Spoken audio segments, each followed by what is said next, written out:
The battle lines are drawn, and once again, somebody's saying, wait, be patient.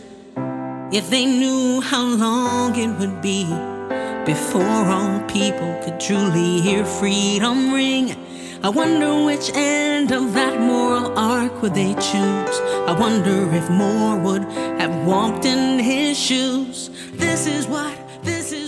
And I'm going to be marching on. I want to get Carrie Short up here, our coastal anchor, to join me, because we're doubling down on good trouble. We could spotlight her, get her in. Hey, friend. Hi, hello. It's good to see you.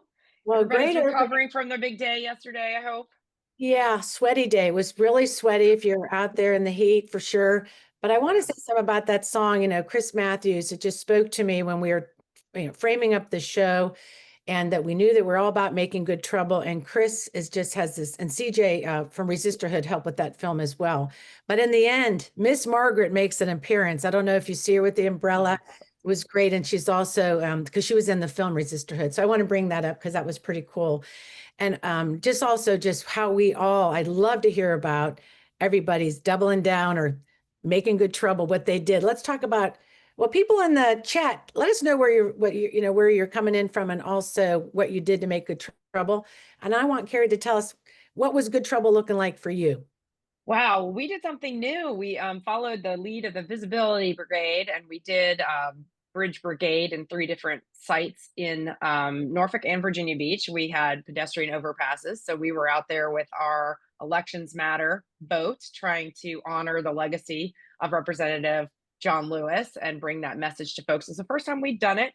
And I have to say, well, really 2 things. First of all, we had a really emotional roller coaster week with Cova Coalition. Tuesday night, we had house parties, which were very intimate, getting together and sharing our stories and listening to each other in very small groups, lots of people sharing and opening their hearts. It was very emotional. And then 2 days later, this joyful exuberance out on the bridges with flags and signs and dancing and music. And so it's just been really an emotional roller coaster for all of us. But we did the pedestrian bridges. We followed that. I shared the link. We can share the link in the chat for those of you not familiar with the Visibility Brigade. We followed it. It was a great sort of how-to. But we were out there. We had media. We had the cops. Did the cops come? Did you get some cops come? I heard. So this is interesting. So I'd like to know, maybe in the chat, you guys can help us out a little bit. But because I know that they've been going on in Northern Virginia, right? And we had state police visit us and tell us that it was against code to not just affix things, but they sent us the code. It is against the Virginia code to place anything, even if it's not affixed. So this was all kind of news to us. We'd read through the guide. We were prepared. They were fine. We ended up having to hold a lot of our signs, but we're TBD on that, because we've got some attorney friends who are going to help us out. And, we all know about 100 delegates next year. I think we should change that code. Yeah. Well, plus I'm going to say to you that I've known for years what I've seen MAGA do at the bridges and in cars and in general, the crazy stuff. I mean, I don't know why a big freaking flag that's like 10 stories high on a truck is okay. And you see those trucks that shoot smoke behind them on the highway and stuff. So I think that we have to be prepared. And that's why doubling down is what we need to do, because they're going to try to shut us down. We see this. I was really proud of the volunteers. I mean, they were holding their own. Our volunteers were holding their own with the state police. And we were pretty confident in saying, look, there's American flags on all these overpasses all over the state of Virginia. You've never taken them down. You've never said anything about it. This is no different. So yeah, they were a little sparky. They were not going to back down. Well, that's good. That is really good to know, because we did see, there's so many events where they said over 1,700 events. And I love that we're carrying on the good trouble, because it's so important. But I also want to say, especially around a few things about even today's show, why I think it's so important. When I reached out to Rachel Bitecofer to come, I think a lot of us, I'll just say, I was really feeling sort of really super overwhelmed and in a place that was getting a little dark. I'm like, this is just fucked up. Every day is just another layer, and that it just peels off to another layer. And it's getting quite serious when you see people being dehumanized so much, and now the rounding up and of people, the sweeping up of people without due process, the thuggish raids, the whole, performance around them. This is really, when we look in history, we know that this is setting up for mass atrocities. It's just what it is. And that's why I reached out to Rachel. I'm like, I'm feeling this way. And she wrote this article in the cycle about the sky drop in Berlin. And it just really showed me that it's when things feel impossible that they're possible. And when we're right now, everybody in this room feeling this way every day, the Supreme Court, we just feel like everything's defeating. It's just like, you're like, this person's now they're going to go to Texas and try to gerrymander 5 states and to win. So they're already trying to rig it ahead of time. And we're like, what? Overturning referendums, Yes, yeah, right. Like, it just every day. So then her article just spoke to me. So I'm so glad she's here, because it made me feel like, yeah, we're in the middle of history being written. We don't know the end of it, but if we don't stay in it, we can't write the ending, right? I think that was I think that was my biggest takeaway from it, not just the hopefulness of what happened, the actual story, but just that idea that, yeah, they didn't know how it's going to turn out, but they didn't lose hope. And we don't know how it's going to turn out, and that we are in the middle of it. And it was very hopeful. So I always love Rachel's snarkiness. It was something so beautiful and hopeful coming out of her. It was fantastic. I hear the snark people that mentioned that. Like, they're like, I can't believe you wrote that. I'm like, dude, Snarkity, snark. I'm like a big-hearted I love things. I love it. So I just love that the sparkles coming out of the ether. That's my brain, and I'm gonna let Rachel live in that brain, because, man, it's going to be great when we get to unpack together. But let's just talk about a few things before we get to our main guest today. We're so excited. If you want to open the show and get us ready, do some show business. How about that? Sure. Yes, I'll be taking over the show business this week. So we, of course, for those of you who are new here, you know that we are a supportive community. We like to uplift each other and share the joy. But if you get out of line, we will have to kick you out. We have an after chat right after the show. So we invite all of you to stay. That's where a lot of the really good conversations come out. We turn off the recording, we turn off the video recording, and we just chat. So please stick around for that. And our guests will be sticking after that for that too. And of course, we always remind you to please become a Patreon. This is not free. We do all of this out of love and sometimes out of our pockets. So please, if you could give a gift of $5, $10, or $25 a month, we would love to welcome our new supporters at the end of the show. So let's see if we can get some folks on board as Patreons. So just want to remind you that follow us on Substack, and we are Network Nova Live. That publication is free, and you can follow the Friday Power Lunch. So with that, I want to say welcome from Network Nova Live. Today is July 18th, 2025, and you are on the Friday Power Lunch. We are the hosts and bringing you the guests, the issues, and the action, fueling the grassroots community across Virginia and the nation. We get things done and we have fun. So this is episode, believe it or not, this is season 5. Episode 24, show 216. Making good trouble means doubling down. So is it possible to do the impossible? We have invited Rachel Bitecofer, political scientist and election forecaster turned political strategist, with us today. We're referring to, of course, a recent article in her Substack, but many of you know about her from her book, Hit 'em Where It Hurts, to help shift Democrats to modernized election strategy, capable of competing against the MAGA propaganda machine. She is always giving us great tips on messaging, and we love her snarkiness. And who knew she had such a beautiful open heart until we read that. But we are also introducing one of our power packs today. So I'm very excited about this. This is close. They're my next door neighbors, the Williamsburg Peninsula PowerPack, which does include Phil Hernandez from Norfolk. But we are really excited to start opening up these power packs so you can get to know some of the delegates that we're going to be busting our butts for this fall. Today we have Mark Downey. He's in HD 69. Jessica Anderson, you may have known her from her previous election. She's fantastic. We always love having her on the show. She's from House District 71. And Mr. Virgil Thornton Sr. is amazing. He is stepping up in Hampton and Pocosin, which is House District 86. And as I mentioned, Phil Hernandez in my own backyard, 94. So we will absolutely make this possible by supporting these candidates. We are so, so grateful that they can make time for us because we know they are super busy.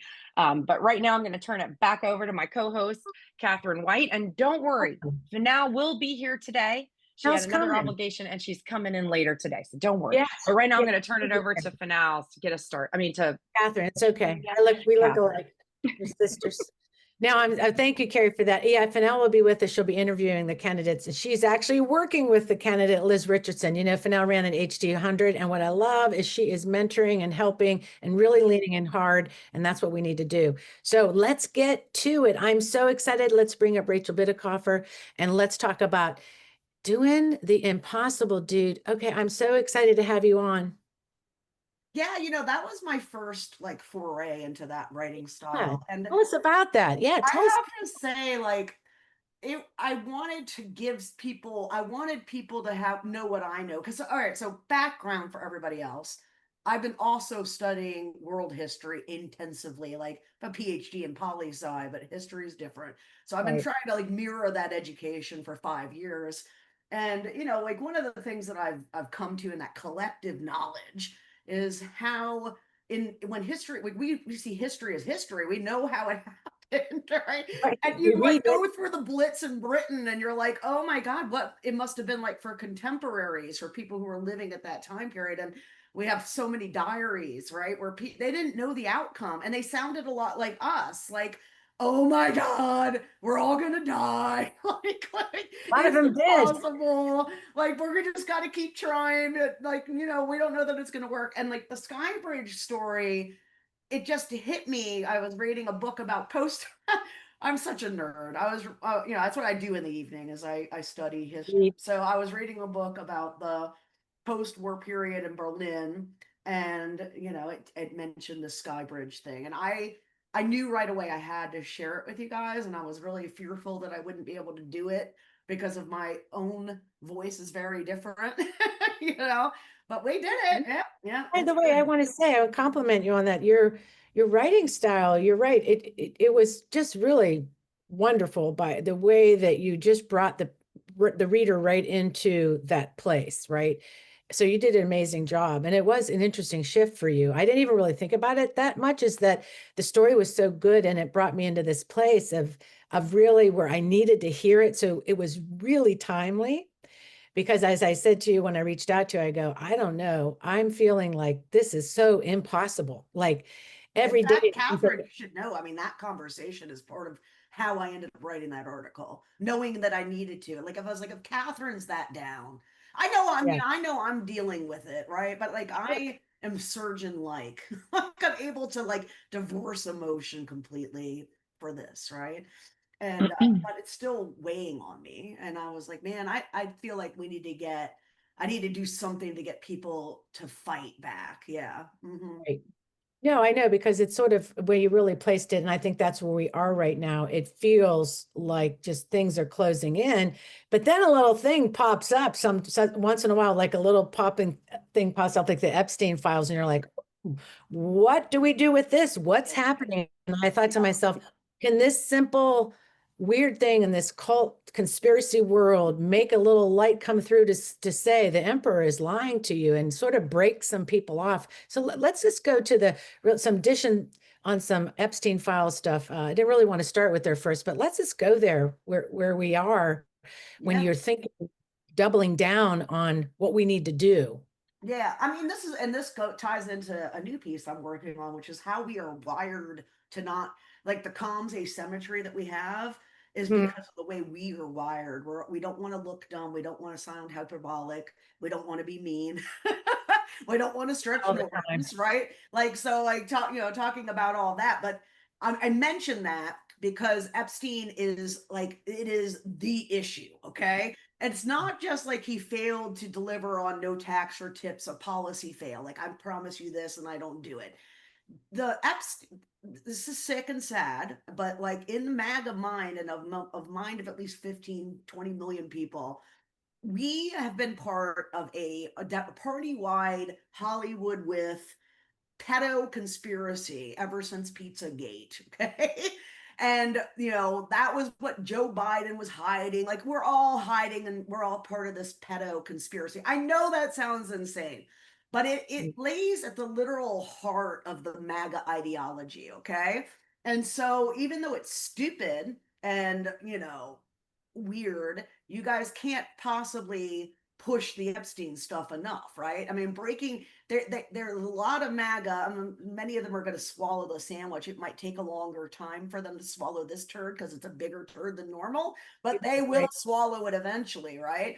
But there is the segment of like the Joe Rogan crypto bros that are deeply disillusioned about this. And, you know, if I had my way, we'd be running digital ads to target them right now on Epstein, right? And be like, they lied to you. He's in the file. Look at this letter, right? Yeah. The letter is so shocking, right? So, you know, we're not going to have people spend money on that, unfortunately, because I'm not in charge. So that means we have to do it in grassroots, right? And so even though it seems like such a stupid thing, like it is a very powerful sledgehammer. I think it's powerful. I agree with you totally. I thought I'm going to go to the Republican tent next week, and all I'm going to do is say I'm going to get shirt says Epstein, because there's something about it that just breaks the gaze in a way. It just breaks things that I haven't felt in a while. And I'm watching what it's doing. And we had Steve Hassan on, the cult guy that does all this about him, right? And he talked about when he finally got away from the cult, or it broke, was a little piece of information that the emperor actually was lying, and he caught him in a lie himself. And this is what Trump is being caught in this. And it really is exposing him for the first time. He has no clothes on to certain people. And you're right. Some people will be drawn into like Joe Biden, Barack Obama wrote this, and but it's so much more ludicrous that you're like, so what do you think that he's doubling down? Now, he's doubling down. Let's talk about Trump and MAGA world. They're doubling down on this, though. And I think it seems like a huge mistake what he's doing. But what's your thought on why he's... Yes, it is a huge mistake, right? Like, I mean, here's the thing is like, he would have been better off saying nothing than all of the things. He called them dumb, right? But like, we get handed these wonderful things and we don't have any spending or organization willing to wedge it. Do you see what I'm saying? And like, for us, it's a big deal, but like when my kid's DSP shows up on Tuesday, I always ask him, so what news have you seen? You know, and it's almost always nothing. Like, right? Like, we need people to understand, like, without that spending, without putting, the only way to put stuff in front of the eyes of your average American who doesn't want to consume any news or information is through paid media, right? Direct mail, billboards, and you know, digital and TV ads, right? So like those, like it's a very ripe thing to go wedge, but you have to spend the money to wedge it. It's not like, you know, average. You can't just hope for an organic effect, though. We'll see. I mean, what I told people to look for in my Monday memo or my stat of the week piece this week was, okay, 90% of Republicans have approved of Donald Trump across like the whole time horizon, other than like the beginning of 2015, 2016, like through COVID, through all the crap he did, the insurrection, maybe a little dip and then back up right away when they reframed it as a peaceful protest and made the insurrectionists the victims, right? So over time that recovered, and it's been stagnant all the way through the off cycle, all the indictments, all the, everything, all of it, right? Like steady, steady, steady. And it's steady today. It's steady today. Meanwhile, on the Democratic side, like you know, this is certainly important for your candidates to hear. We have a problem. Because it is so hard to get a partisan to admit to a pollster that they're pissed off at their own party. Okay. Like, and that's why Republicans are constantly 90-10, 90-10. Sometimes, I'm sure sometimes they didn't really approve of him, but they told that pollster they did because they know what, you know, it's team politics, right? Right. And we're at 20% approval. Okay. The party's brand is at 20% approval. You can't get there just by, you know, the Republicans hate you and you're not winning amongst independents either, obviously, but you're also, and most noteworthy, losing Democrats, right? And like, why are Democrats disaffected? I'm telling you, it's not an ideological thing. It's a appeaser versus a fight thing. Like, is this candidate like acknowledging the house is on fire, right? We're Right. just like running like messages about education and childcare and like it's like 1994, right? Like you're like, no, Right. like they just purged most of Northern Virginia, like of their jobs, dude. I know. Like you gotta be in there being like they're destroying your life, right? So It's crazy when you say that. We've been kind of, we are obviously also really acknowledging that that's an issue, right? In Virginia, when we have a big race, a governor's race, and we should be doubling down on some of this stuff. And it feels like we're in a risk averse kind of ad idea.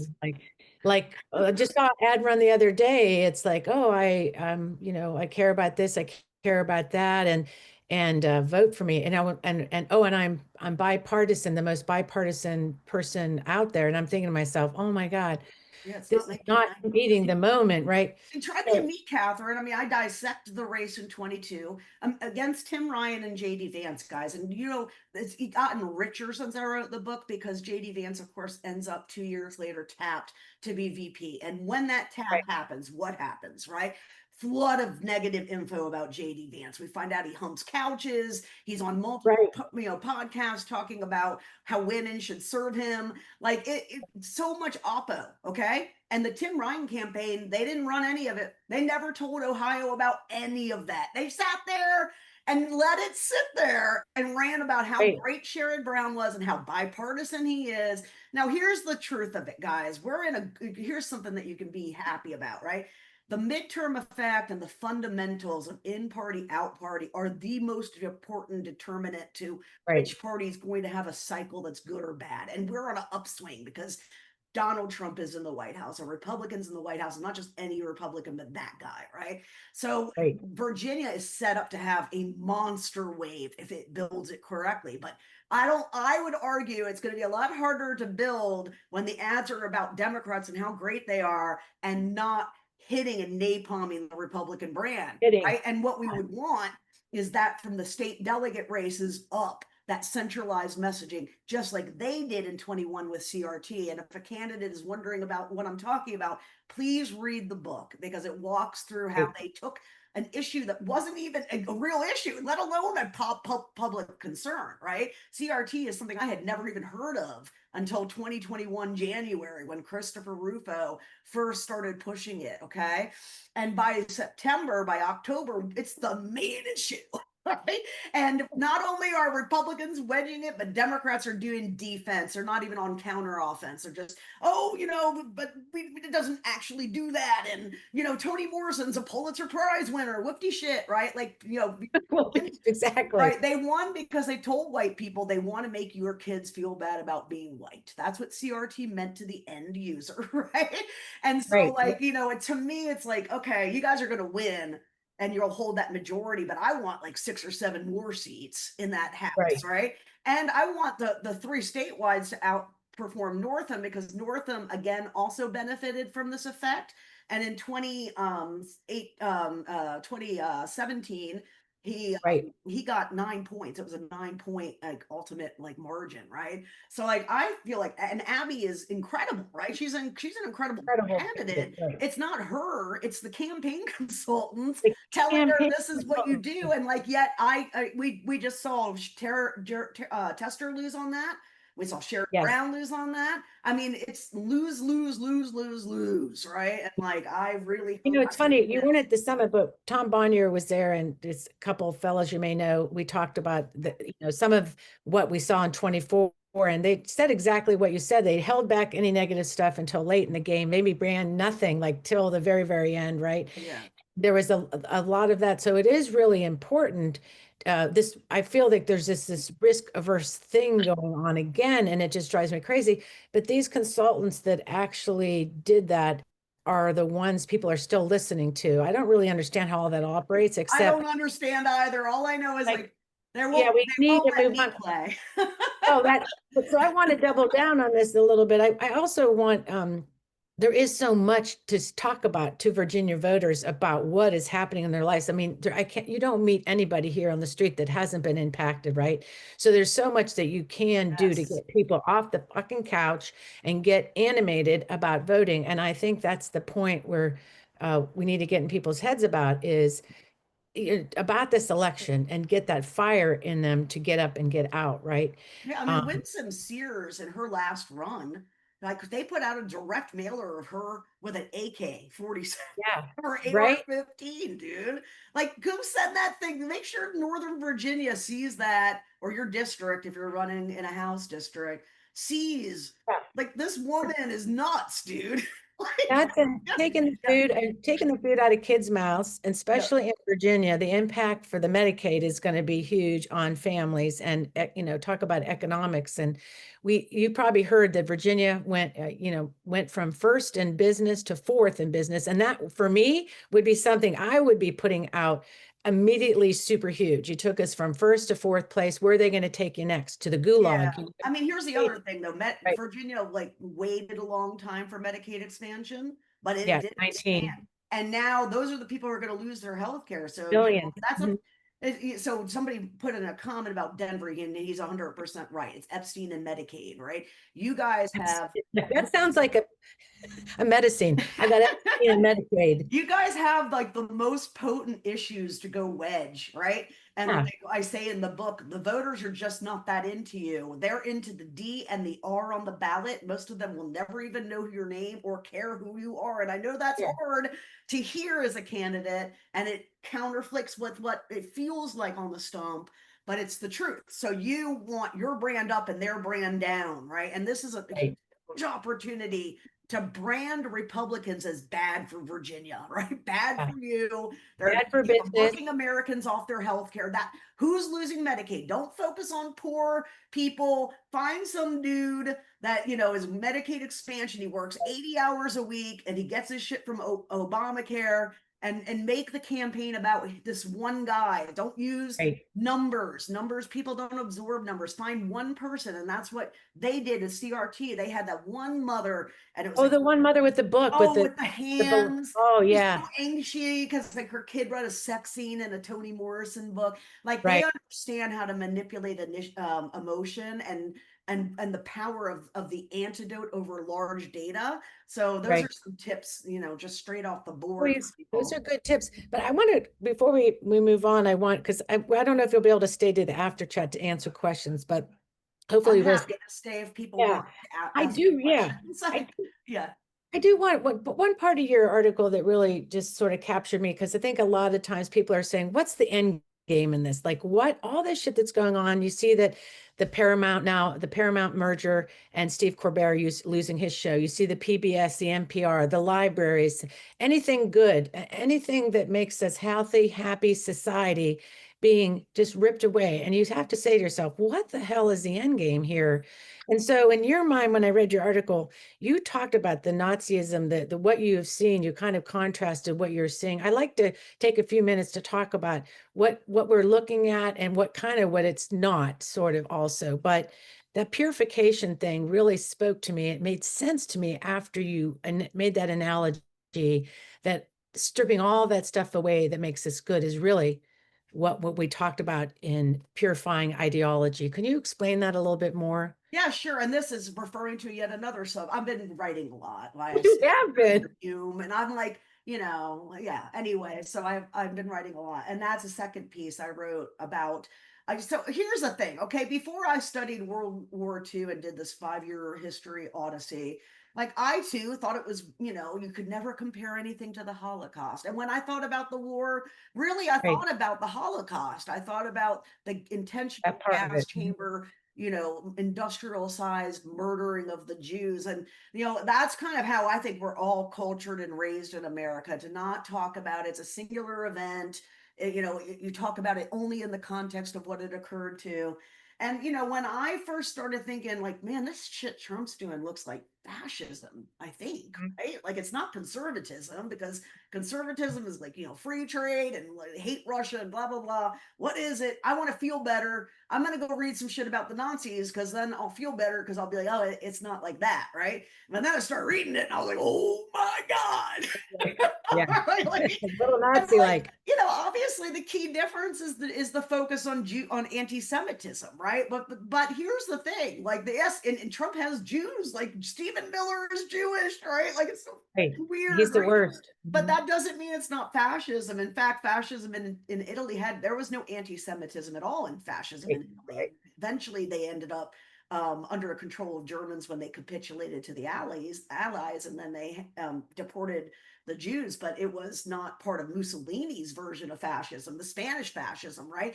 But it is common, right? Like there's a lot of anti-Semitism in all the European countries. I mean, just program after program, you know, murder after murder, you know, the Black Plague, Right. all this horrible stuff has always come around to the Jews, right? So there's this deep anti-Semitism, you know, and Hitler was focused on race science. Ours is coded though, right? What does globalist mean? What does a global cabal of communists mean? Like, well, Hitler for a little while, and this is no, you can see, we now understand how the electorate can do this because it was in Mein Kampf. But when he was on the stump in 32, he didn't focus a lot on the Jews. He focused on the economic problems that Germany was having, kind of tried to play it low, right? And then again, it was all right there. So there's no excuse for the electorate. And now we know how that can happen because we see it here, right? But in any case, like it's about the dehumanization and victimization flipping, right? So like when you look at the purpose of all these big lies, Hitler had a big lie about the Jews costing them World War I. Trump has the big lie about immigrants, you know, fake voters being stealing the election from him, right? And what that has done, when you think about the pedo thing I just told you about, right? Now imagine being that person. Imagine being one of these people that think that Democrats are a cabal of pedo blood drinkers.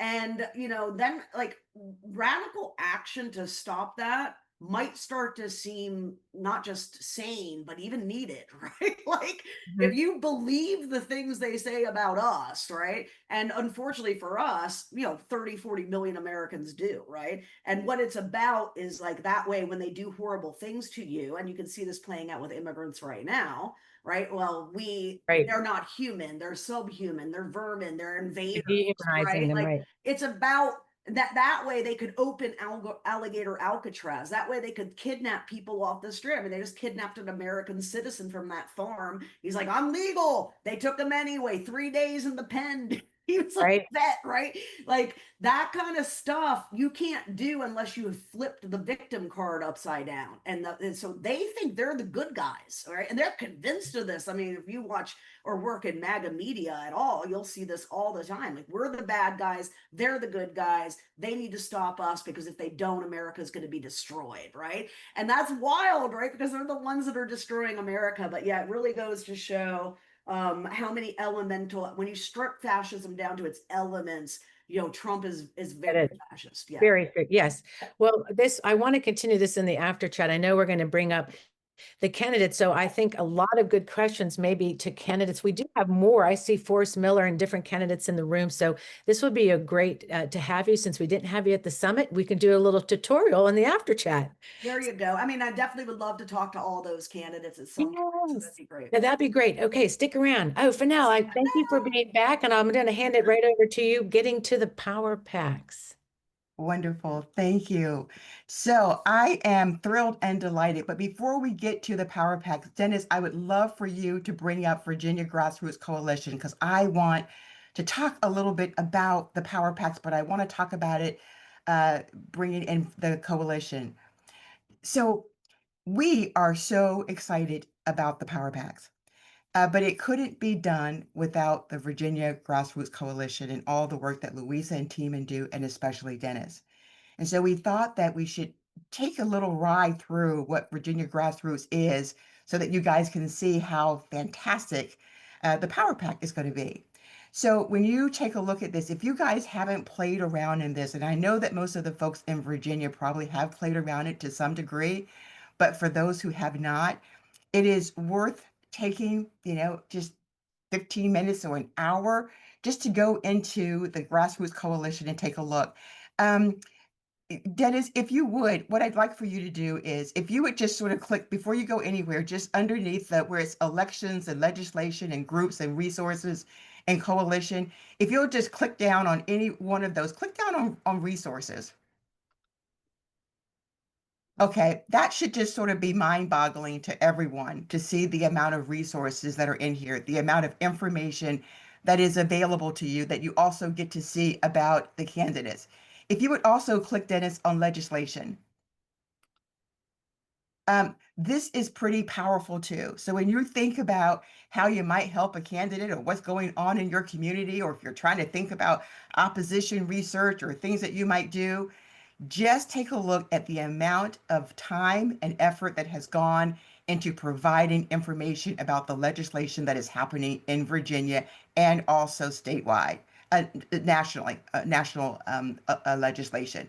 So that's just pretty incredible. I just wanted to give you a sense of that. And also do Virginia election events up in the purple, Dennis. Okay. You just got to think about who on earth would spend their time making all of this stuff available.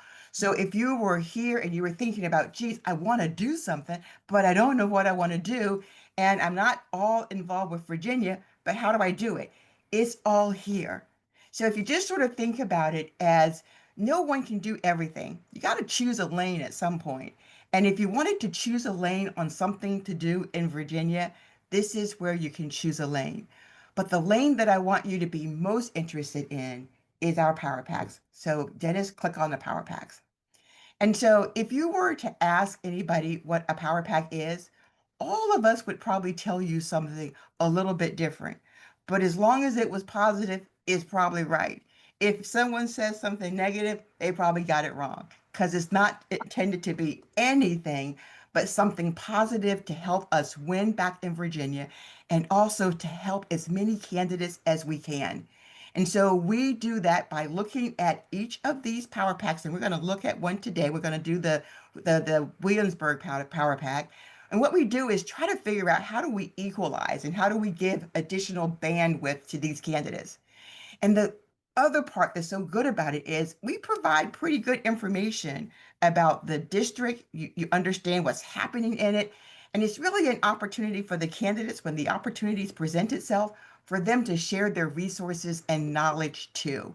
But most importantly is for the activists to know about the candidate, the community that they're in, and also what they can do to support the candidate.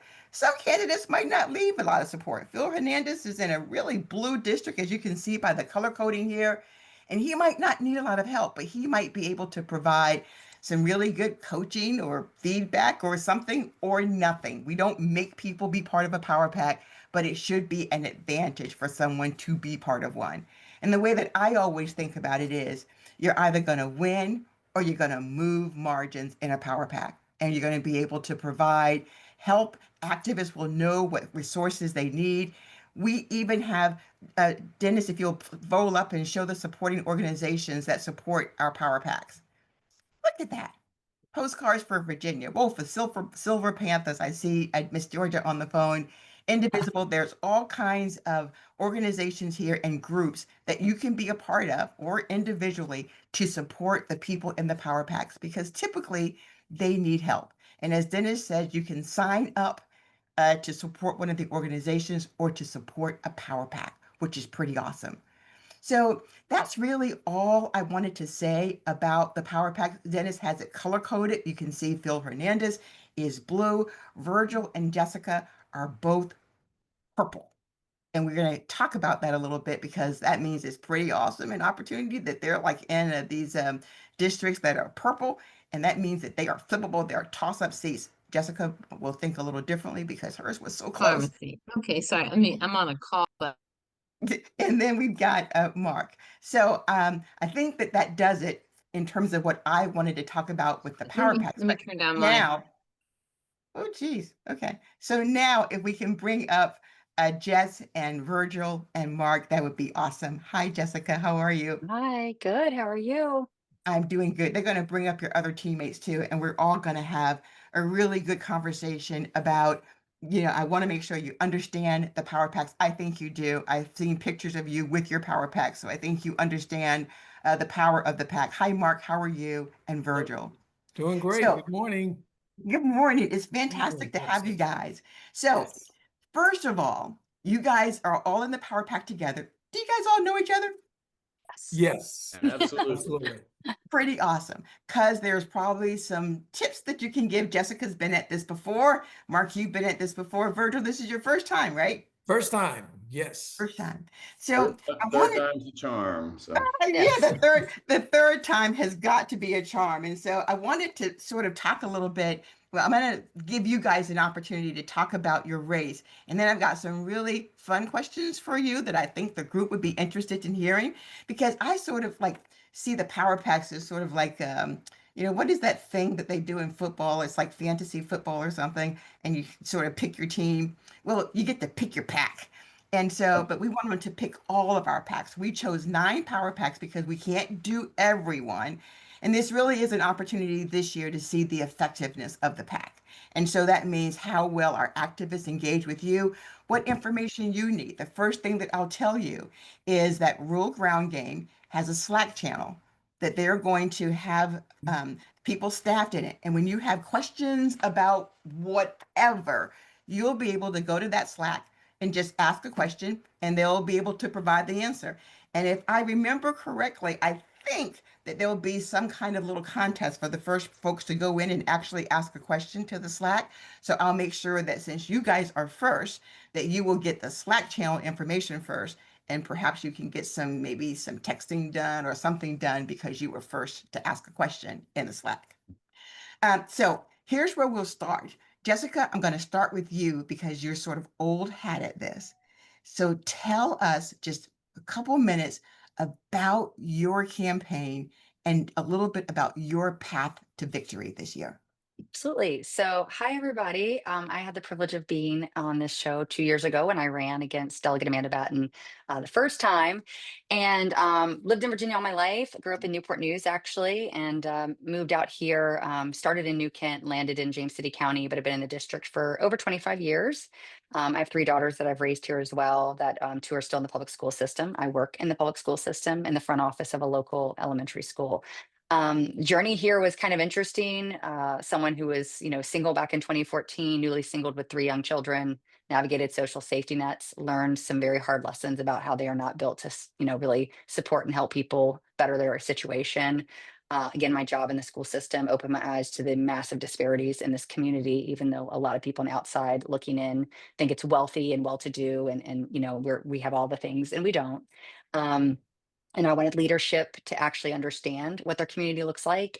So in 2022, I decided to take the leap and run and sign up to run for the 2023 election. Ran a really grassroots campaign, personally knocked over 6,000 doors, had a very skeleton crew, little to no resources, no digital, no TV. But we proved that this seat was incredibly competitive and one that could be flipped. Missed it by 667 votes, which I was supposed to lose by well over 3,000. And so again, we did this with little to no help. Fast forward, I think we did a lot of coalition building last year when we were, for the CD1 race with Leslie Mehta, as well as for the Harris Walls campaign and Tim Kaine as well. They were all out here doing the work. And we watched areas that have been historically red build coalitions, put together groups within their community, particularly in the Stonehouse district, which has always gone red. Every single district in James City County went blue. New Kent County, which half of that is in my district, added 900 new Democrats. And we watched Harris sweep the 71st district by almost 5 points, over 2,400 votes. So the writing is on the wall. I'm pretty sure my opponent is very aware of that reality, hence her very abysmal fundraising that she's been having the last few cycles. But this go around, we have infrastructure. We plan to be on TV. We plan to have digital. We have a full staff. We have interns. We have the coordinated that's working with us. Volunteers are, just lining up to be a part of this team, as well as Downey's team and Thornton's team. And so I think all of that momentum, especially like Rachel was talking, the federal level is scaring the hell out of people. And those things are things we need to start thinking about hard to protect at the state level. And this is the opportunity to do that from Abigail all the way down the ticket. I'm really excited to see us add, so many House of Delegates that are Democrat that we're going to have a 60+ majority.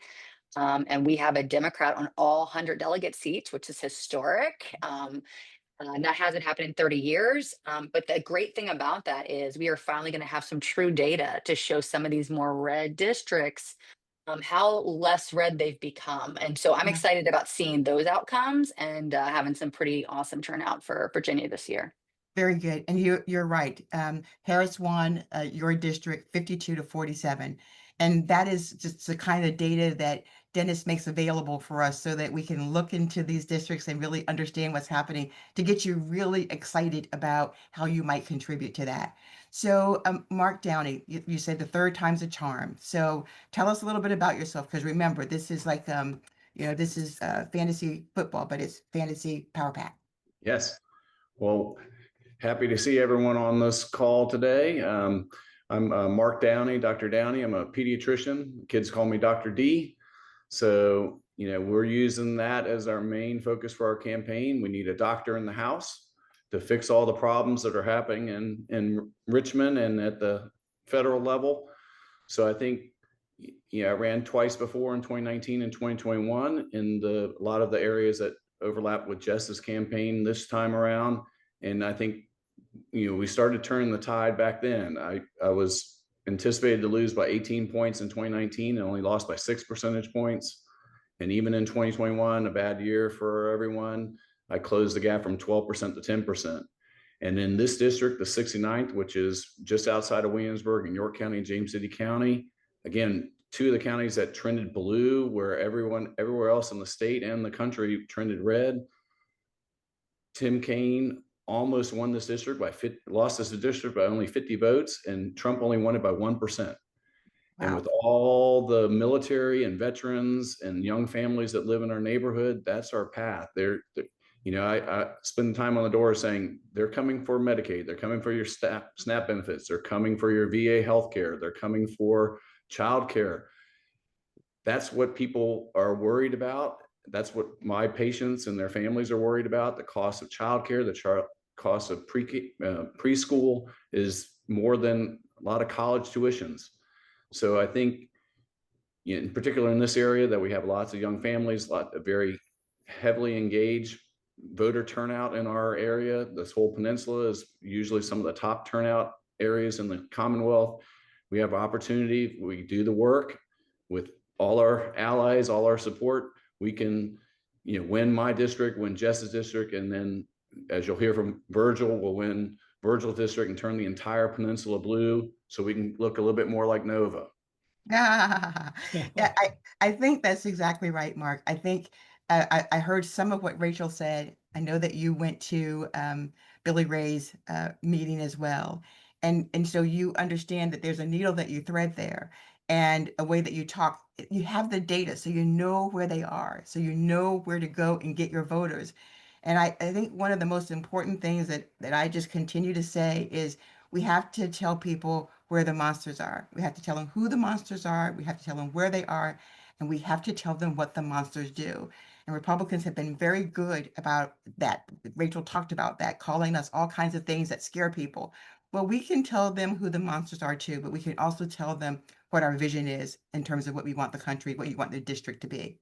Yeah, Virgil? and I met Rachel in my first campaign. She came and talked at a church up here, and I took her words to heart. So I look forward to challenging my opponents to defend his positions, not just hear my positions, defend his. So that's right. Get ready so that you can pivot and belittle and change the subject. So you know what she told you to do. Virgil, very excited about your race as well. And it was one that Harris won 50, Trump had 58% of the vote. You have an interesting dynamic that you're running against a Republican who really sells himself as a Democrat. And so I'd love to hear more about you, Virgil. And then I'm going to come back because I am going to get really specific. I'll do some fun stuff, but I got some hard questions for you guys too. So, Okay. Virgil. Yes, name's Virgil Thornton. Of course, I grew up right here in this area as far as Hampton. And my area is going to be part of Hampton, part of York County, and the entire city of Pocosin. I actually went through the apprentice program here with the largest employer, the Newport News Shipbuilding, went into the electrical nuclear program, and then I actually went into the automotive industry. That's where I get a lot of my leadership background, because I believe in the power of community and the importance of effective leadership. And of course, at the federal level, we see what leadership can do if it's not the right leadership. But I'm coupling that leadership background with my civic background because I'm a foster parent for for special needs children, and also for a mentor for special needs boys that to keep them out of trouble. But I also do some things with personal development with women who are experiencing homelessness with their children. And all of that is actually centered around what I'm focused on in Richmond. And that is, of course, expanding healthcare, also funding our education, and also helping our small businesses. And with that, it's so crucial because when we look at our education, and especially, of course, everyone know with the Department of Education being dismantled, a lot of that weight is going to fall on the state, and especially with the children that I represent. So the SNAP programs are going to be affected. Also, the special needs children need a lot of wraparound services.